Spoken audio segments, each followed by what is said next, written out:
Hi, Dan Grieve, head pro at Woven, here on the magnificent Tavistock short game area. Just here this morning with Megan. We're going to look at hand placement and how that can affect how you chip around the green.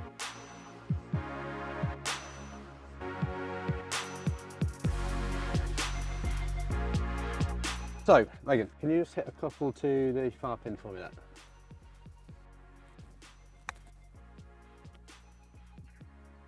Yeah, nice shot, Megan. You can see it's popping up a little bit ready for that back pin. Okay, now you've done a few of those now. So let's just discuss hand placement and how you can alter that a little bit, which might just help you keep the flight down a bit more.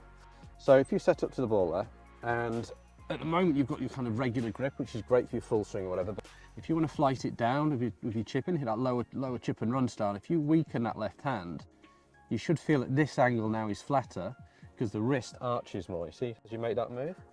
When you're over here, it creates more cupping in the wrist, and that's why it's easy for you to create hinge and then flight as you chip. So just weakening that grip is going to flatten the angle, and it's also going to discourage wrist hinge in the backswing, and help you just hit that chip and shot a little bit lower and see it running out a little bit more. So just give that a go. Nice and weaken this hand.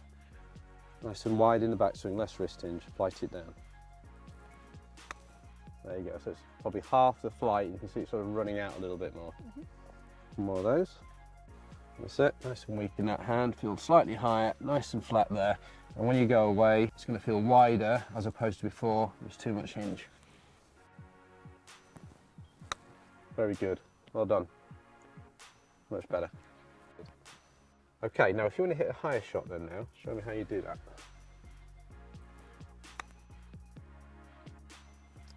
So one of the killers when you're trying to hit a higher shot in short game is when the left wrist arches downward, because that's taking the loft and the bounce off the club.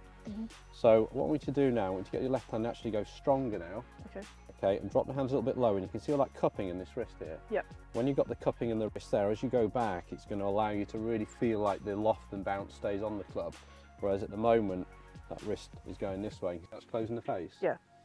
So get a little bit further away for this one, and drop the hands a little bit lower, and just feel that angle there. It's a much stronger grip. Can you feel that cupping there?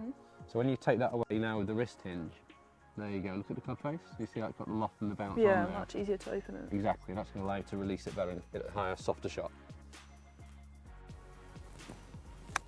Much better wrist set. One more of those. Nice and strong in the left hand, nice and cupped there. And you go away, you feel the club there, okay, and that allows you to release it better. Perfect.